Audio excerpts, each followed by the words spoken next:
Good morning students. आज हम अपनी इस वीडियो में डिस्कस करेंगे फ्रेस्नेल बाइप्रिज्म। फ्रेस्नेल बाइप्रिज्म क्या होता है, इसको कैसे हम यूज कर सकते हैं, ये सब आज हम इस वीडियो में डिस्कस करेंगे। तो सबसे पहले मैं आपको बता देना चाहती हूँ कि फ्रेस्नेल बाइप्रिज्म आपका मोस्ट एक्यूरेट मेथड है जिसकी हेल्प से हम इंटरफेरेंस पैटर्न जनरेट करते हैं। एंड इस एक्सपेरिमेंट में हम जो मोनोक्रोमेटिक सोर्स यूज कर रहे हैं उसकी वेवलेंथ को कैलकुलेट कर सकते हैं। कैसे? हमें पता है जब हम दो कोहेरेंट सोर्सेज यूज़ करके इंटरफेरेंस पैटर्न जनरेट करते हैं तो उसमें जो हमारी फ्रिंज विड्थ होती है उसको लैम्डा से कैसे कोरिलेट कर सकते हैं। हमें उसके लिए फॉर्मूला पता है, beta equals to lambda capital D by small d. तो यहाँ पे ये पैरामीटर्स क्या है? Beta is fringe width, capital D आपका डिस्टेंस कोहेरेंट सोर्सेज का स्क्रीन से, एंड स्मॉल डी आपका डिस्टेंस दो कोहेरेंट सोर्सेज के बीच का। तो इस मेथड को यूज़ करते हैं हम और लैम्डा कैलकुलेट कर सकते हैं। तो इसका मतलब सबसे पहला ये हुआ कि जब हम फ्रेस्नेल बाइप्रिज्म यूज़ करेंगे तो हमारे पास कोहेरेंट सोर्सेज होने चाहिए जिससे कि इंटरफेरेंस पैटर्न मिलेगा। तो अब हम देखते हैं कि फ्रेस्नेल बाइप्रिज्म क्या होता है, कैसा होता है। आप लोगों ने नॉर्मल प्रिज्म देखा हुआ है। जैसे ही प्रिज्म आपके सामने डिस्कस होता है आपके माइंड में ये इमेज बन जाती होगी कि प्रिज्म आपका इस टाइप का होता है, सारे एंगल इसमें इक्वल होते हैं। ठीक है, अगर ऐसा कर दिया जाए कि इस प्रिज्म का ये एक एंगल है, ये जो साइड एंगल है 1 डिग्री कर दें, इसको श्रिंक कर दें और ऐसे दो prism base to base attach कर दें तो क्या बनेगा? देखो यहाँ पे हमने क्या कहा, एक जो आपका सिंपल प्रिज्म था, नॉर्मल प्रिज्म था, उस नॉर्मल प्रिज्म का जो एंगल है जो कि हम 60 डिग्री कह रहे हैं इसको हमने 1 डिग्री कर दिया और इस टाइप के दो प्रिज्म हम बेस टू बेस अटैच कर दें तो क्या बन गया? ये हो गया आपका फ्रेस्नेल बाइप्रिज्म। अब इस फ्रेस्नेल बाइप्रिज्म की क्या इंपॉर्टेंट प्रॉपर्टी है कि इसके जो ये साइड एंगल हैं इनकी वैल्यू होती है 0.5 degree. This is also and this angle is 179 degree. तो इस टाइप का आपका फ्रेस्नेल बाइप्रिज्म होता है। अब हम देखें फ्रेस्नेल बाइप्रिज्म कैसा होता है।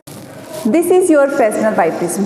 सिंगल आपको एक स्लाइड की फॉर्म में दिख रहा है। ये स्लाइड की फॉर्म में क्यों दिख रहा है?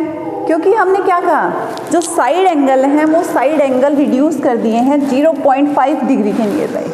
तो इसका मतलब इसकी साइड से जो आपके एंगल बन रहे हैं वो 0.5 डिग्री के आसपास हैं और जो मिडल में एंगल बन रहा है, जो सेंटर पे एंगल बन रहा है, वो सेंटर पे एंगल कितना बन रहा है? This angle is 179 degree, means almost 180 degree के आसपास है। ऑलमोस्ट इसलिए आपको ये जो बाइप्रिज्म है ये एक सिंगल फ्लैट स्लाइड की फॉर्म में दिख रहा है। लेकिन आप अगर पास से इसको देखें तो आई थिंक आप देख सकते हैं कि इसके बीच में आपको थोड़ा सा फेस उठा हुआ लगेगा। यहाँ पे जस्ट मिडल में आपको हल्का सा एक फेस उभरा हुआ नज़र आएगा और यहाँ पे सेंटर पे जस्ट आपको एक लाइन टाइप से दिखेगी। वो क्या है? That is this central point. ठीक है, तो जो आपके दोनों कॉर्नर से एंगल है वो ऑलमोस्ट 0.5 है और यहाँ से जब ज्वाइन करते हैं तो ये एंगल आपका बनता है 179 degree. So this is your Fresnel biprism. अब इस फ्रेस्नेल बाइप्रिज्म को जब हम एक्सपेरिमेंटली यूज़ करते हैं तो क्या होता है, उसके लिए यहाँ पे मैंने डायग्राम बना रखा है। सबसे पहले हमने क्या लिया, एक मोनोक्रोमेटिक सोर्स लिया, इसकी वेवलेंथ हमारे पास है लैम्डा। इस मोनोक्रोमेटिक सोर्स से लाइट को जब इस फ्रेस्नेल बाइप्रिज्म से पास करेंगे, ये हमारे पास क्या है? Fresnel biprism. तो इस सोर्स से जब लाइट को इस फ्रेस्नेल बाइप्रिज्म से पास करेंगे और यहाँ पे हमारे पास रखा हुआ है screen. So this is my screen and this is my. तो जब मोनोक्रोमेटिक सोर्स से लाइट यहाँ से पास होगी तो हम 1 बाय 1 रेज को डिस्कस करते हैं। सबसे पहले हमने मान लिया ये रे है और ये आपकी बाइप्रिज्म पे यहाँ पे इंसिडेंट हुई तो यहाँ पे क्या होगा? रिफ्रैक्शन होगा। क्यों? क्योंकि जो लाइट रे है वो आपकी रेयर मीडियम से डेंसर मीडियम में पेनिट्रेट कर रही है और जब रेयर से डेंसर मीडियम में लाइट पेनिट्रेट करेगी तो उसकी बेंडिंग होगी और that bending is towards normal. तो यहाँ से आपकी लाइट बेंड हो जाएगी टुवर्ड्स नॉर्मल। उसके बाद अगेन जब लाइट आपकी डेंसर मीडियम से रेयर मीडियम में एंटर करेगी तो उसकी बेंडिंग होगी अवे फ्रॉम द नॉर्मल। तो आपकी ये लाइट रे है वो इस फॉर्म में, इसका पाथ हमने ड्रॉ कर दिया। अब सेकंड टाइप से हमने सेम, जैसे ये हमारी प्रिंसिपल एक्सिस है, सेंट्रल एक्सिस हमारी प्रिंसिपल एक्सिस हम लेके चल रहे हैं, तो बेस में भी आपका सेम आपकी रे बेंड होगी और ये यहाँ पे हम कहते हैं कि ये आपकी एक्स एंड वाई पॉइंट पे इन स्क्रीन को कट कर रही है। अब एक और हम पेयर ले लेते हैं रेज का, जो कि आपकी इस प्रिज्म की पेरिफेरी से जा रहे हैं। तो यहाँ से हम देखें, ये रे अगेन बेंड होके आपके स्क्रीन को यहाँ पे ई पॉइंट पे टच कर रही है एंड सेकंड रे आपकी बॉटम साइड से यहाँ पे एफ पॉइंट पे स्क्रीन को टच कर रही है। तो इस टाइप से हमने देखा कि एक आपका पेयर ऑफ रे है, वो आपका इस टाइप से स्प्रेड होके स्क्रीन को ई वाई स्पेसिंग में यहाँ पे लाइट पड़ेगी स्क्रीन पे, एंड जो सेकंड आपका बॉटम से या फिर हम कहें प्रिंसिपल एक्सिस की डाउनवर्ड साइड से अगर हम देखें तो यहाँ पे भी आपका एक पेयर ऑफ रे है जो कि इस पर्टिकुलर एरिया में X to F light screen पे डालेगा। अब इन दोनों portions upper and lower portion की वजह से लाइट का सुपरपोजिशन किस पर्टिकुलर एरिया में हो रहा है। अगर हम यहाँ पे बात करें तो जो सुपरपोजिशन है वो हमारा इस पर्टिकुलर एरिया में हो रहा है। इसका मतलब ई एंड एफ ये जो रीजन है, इस रीजन में आपकी जो लाइट एस सोर्स से हमें मिल रही है वो सुपर इम्पोज हो रही है। ठीक है, अब ये लाइट आपके यहाँ पे स्क्रीन पे मिल रही है, वो कैसा आपको पता चलेगा कि वो एक, अब ये लाइट जो आपके यहाँ पे स्क्रीन पे मिल रही है वो लाइट आपकी सिंगल सोर्स से आ रही है या डबल सोर्स से आ रही है। वो एक्चुअल में आपको यहाँ से क्या फीलिंग होगी कि आपकी जो ये रे बेंड होके आपकी स्क्रीन पे लाइट डाल रही है वो एक्चुअल में अगर हम एक्सटेंड करें तो इस टाइप से यहाँ पे किसी पर्टिकुलर पॉइंट पे जाके मीट होंगी ये दोनों रेस, इसको हम कह देते हैं S1। तो आपका जो ये लाइट आपकी स्क्रीन पे मिल रही है वो ऐसे लगेगा आपको कि एक वर्चुअल सोर्स, यहाँ पे एक कोई सोर्स है, इस सोर्स से आपकी लाइट आ रही है। सिमिलरली आपका जो सेकंड जो डाउनवर्ड डायरेक्शन से आपकी रे बेंड होके यहाँ पे स्क्रीन पे गिरी है वो इस टाइप से फील होगी कि यहाँ पे कोई एक S2 सोर्स है जिससे ये रे आपको मिल रही है। इसका मतलब अगर हम यहाँ पे आई पीस पुट कर देते हैं और उस आई पीस से हम ऑब्जर्व करते हैं तो हमें क्या ऑब्जर्वेशन मिलेगी कि हमारी जो लाइट है वो एक्चुअल में इन दो सोर्सेज की वजह से आ रही है। अब ये दो वर्चुअल सोर्स हैं, ये कैसे काम करेंगे? These two sources acts as coherent sources और इनके बीच की जो स्पेसिंग है उसको हम कह देते हैं स्मॉल डी। तो ये स्पेसिंग हो गई हमारी small D and in virtual sources से स्क्रीन का जो डिस्टेंस है दैट इज कैपिटल डी। तो ये डिस्टेंस हमारे पास हो गया कैपिटल डी। अब जो आपका ई एफ पार्ट है इसमें हमें इंटरफेरेंस पैटर्न मिलेगा, but what about X E and F Y? इन पर्टिकुलर पोर्शंस में हमें इंटरफेरेंस पैटर्न नहीं मिलेगा। क्यों? क्योंकि यहाँ पे लाइट की सुपरपोजिशन होगी बट वो डायरेक्ट इंटरफेरेंस की वजह से नहीं होगी, वो डायफ्रैक्शन की वजह से होगी। लाइट बेंड करके आपकी इन पर्टिकुलर एरियाज में मर्ज होगी, तो यहाँ पे आपको इंटरफेरेंस पैटर्न नहीं मिलेगा। यहाँ पे आपको जो फ्रिंजेस मिलेंगी वो काफ़ी ब्रॉड फॉर्म में मिलेंगी and that fringes are because of diffraction of light, bending of light. ठीक है, तो जो आपका इंटरेस्ट का रीज़न है जिसमें कि हम कहेंगे इंटरफेरेंस पैटर्न एनालाइज करेंगे, that reason is between this E and F point. तो यहाँ पे हम कह सकते हैं कि हमें dark bright dark bright dark bright इस टाइप से फ्रिंजेस यहाँ पे हमें मिल जाएंगी। और इन फ्रिंजेस की क्या स्पेसिफिकेशन होगी? ये फ्रिंजेस आपकी इक्वल विड्थ की होंगी एंड इक्वल स्पेसिंग होगी सभी में। ठीक है, तो अब इस इंटरफेरेंस पैटर्न की हेल्प से हम लैम्डा को कैलकुलेट कर सकते हैं।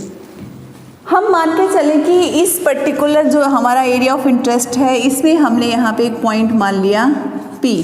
अब इस P पॉइंट पे हमारे पास डार्क फ्रिंज है या ब्राइट फ्रिंज है, उसको हम कैसे देखेंगे? तो उसको देखने के लिए हमें क्या करना पड़ेगा? उसको देखने के लिए हमें पार्ट डिफरेंस कैलकुलेट करना पड़ेगा, क्योंकि ये चीज़ हम ऑलरेडी जो एनालिटिकल हमारा मेथड था, एनालिटिकल ट्रीटमेंट था इंटरफेरेंस का, उसमें हम एनालाइज कर चुके हैं कि किस पर्टिकुलर कंडीशन पे हमें ब्राइट फ्रिंज मिलेगी एंड किस पर्टिकुलर कंडीशन पे हमें डार्क फ्रिंज मिलेगी। तो यहाँ पे अगर हम P पॉइंट पे बात करें कि हमारे P पॉइंट पे क्या होगा, सो हम कह सकते हैं P पॉइंट पे पार्ट डिफरेंस S1 सोर्स की वजह से जो लाइट आपकी ट्रैवल करती है वो कितना पार्ट ट्रैवल करती है यहाँ से S1P एंड S2 सोर्स से लाइट ट्रैवल कर रही है पाथ S2 P, तो इन दोनों पाथ्स के बीच का डिफरेंस आपका पाथ डिफरेंस है। तो यहाँ पे पाथ डिफरेंस कितना हो जाएगा,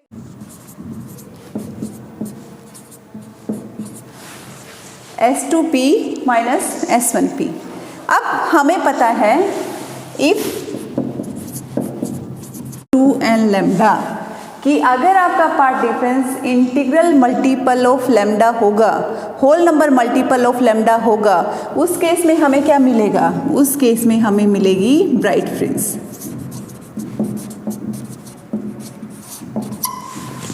ठीक है, और यहाँ पे n की पॉसिबल वैल्यू क्या होंगी, here n equals to 0, 1, 2, 3 and so on, आपके जो होल नंबर है वो। अब जो सेकेंड कंडीशन है, ये हमारी फर्स्ट कंडीशन थी, सेकेंड कंडीशन क्या कहती है कि ये पाथ डिफरेंस अगर आपका 2n + 1 लैम्डा बाय 2 हो और यहाँ पे आपका n अगेन 0, 1, 2, 3 है, तो उस केस में आपको क्या मिलेगी, डार्क फ्रिंज मिलेगी। मतलब कि अगर आपका हाफ लैम्डा के साथ ओड नंबर मल्टीपल है यहाँ पे, तो उस केस में आपको डार्क फ्रिंज मिल रही है, मिनिमम इंटेंसिटी मिल रही है स्क्रीन पे। और अगर आपका whole number multiple of lambda है पाथ डिफरेंस, तो उस केस में आपको ब्राइट फ्रिंज मिल रही है, मीन्स मैक्सिमम इंटेंसिटी मिल रही है स्क्रीन के ऊपर। तो ये दो पर्टिकुलर कंडीशन हैं, उसके अकॉर्डिंग हम बता सकते हैं कि इस एरिया ऑफ इंटरेस्ट में हमारे किस पॉइंट पे डार्क फ्रिंज होगी एंड किस पॉइंट पे ब्राइट फ्रिंज होगी। अब अगर हम सेंटर की बात करें, यहाँ पे ये हमारा सेंट्रल पॉइंट है C, तो सेंटर की बात करें तो जो सेंटर है वो आपका S1 एंड S2 दोनों सोर्सेज से इक्वल डिस्टेंस पे है। अगर वो दोनों सोर्सेज से इक्वल डिस्टेंस पे है तो उस केस में आपका पाथ डिफरेंस कितना हो जाएगा, 0। और पाथ डिफरेंस अगर आपका 0 हो रहा है तो उस केस में हमें कौन सी फ्रिंज मिलती है, ब्राइट फ्रिंज। तो सेंटर पे आपकी ब्राइट फ्रिंज होगी एंड उसके बाद अल्टरनेटिव आपकी टॉप एंड बॉटम पे ब्राइट डार्क फ्रिंज बनती चली जाएंगी। अब नेक्स्ट आता है कि हम इस फ्रेस्नेल बाइप्रिज्म एक्सपेरिमेंट की हेल्प से लैम्डा कैसे कैलकुलेट कर सकते हैं, कि जो मोनोक्रोमेटिक सोर्स हम यूज़ कर रहे हैं, इस मोनोक्रोमेटिक सोर्स की वेवलेंथ हम इस एक्सपेरिमेंट में कैसे निकाल सकते हैं। तो उसके लिए हम क्या करेंगे, एक ऑप्टिकल टेबल लेंगे, उस ऑप्टिकल टेबल पे आपके सबसे पहले मोनोक्रोमेटिक सोर्स, उसके बाद बाइप्रिज्म एंड उसके बाद आपका स्क्रीन यहाँ पे पुट करेंगे। स्क्रीन की जगह पे हम आईपीस लेके चलेंगे, जिससे कि हम अपनी इंटरफ्रेंस पैटर्न्स हैं उनको एनालाइज करेंगे। अब कंडीशन क्या होनी चाहिए कि जो आपका बाइप्रिज्म है, इसका जो ये कॉर्नर है, ये आपकी टिप है, ये एग्जैक्टली आपके सोर्स की लाइन में होनी चाहिए, तभी आपको एक गुड इंटरफ्रेंस पैटर्न यहाँ पे मिलेगा। तो इन सब चीज़ों को हम सबसे पहले सेट कर लेंगे। अब अगर हम मान के चलें कि आपके जो मोनोक्रोमेटिक सोर्सेज हैं उनका डिस्टेंस इस बाइप्रिज्म से ये a डिस्टेंस है एंड इस बाइप्रिज्म का आपका स्क्रीन से डिस्टेंस b है, then we can write d equals to a + b।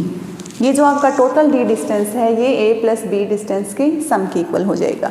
हमने सारी ज्योमेट्री यहाँ पे सेट कर ली और आपका बाइप्रिज्म भी इस टाइप से सेट कर लिया कि ये बाइप्रिज्म है वो आपका प्रॉपर गुड इंटरफ्रेंस पैटर्न यहाँ पे दे रहा है। सेकेंड कंडीशन है कि जो लेटरल शिफ्ट है फ्रिंजेस का, लेटरल शिफ्ट फ्रिंजेस का मतलब कि आप अगर यहाँ से इस आईपीस को शिफ्ट करेंगे तो आपकी जो फ्रिंजेस है वो अगर यहाँ से आपने किसी पर्टिकुलर फ्रिंज पे फोकस किया और सेम उसी लाइन में आपका ये आईपीस है मूव करते टाइम वो फ्रिंजेस का शिफ्ट नहीं हो रहा है, वो लेटरल शिफ्ट भी अगर आपका नहीं है, तो इसका मतलब आपने एक्सपेरिमेंटली इन चीज़ों को प्रॉपर सेट कर दिया है और अब आप मेजरमेंट्स ले सकते हैं।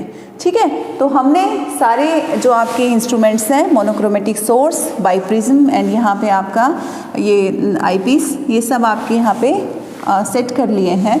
इसके बाद जब हम मेजरमेंट लेते हैं तो हमें यहाँ पे क्या चाहिए, हमें यहाँ पे स्मॉल d डिस्टेंस कैलकुलेट करना है, क्योंकि हमारे जो S1 एंड S2 सोर्सेज हैं, these are not real sources, these are virtual sources.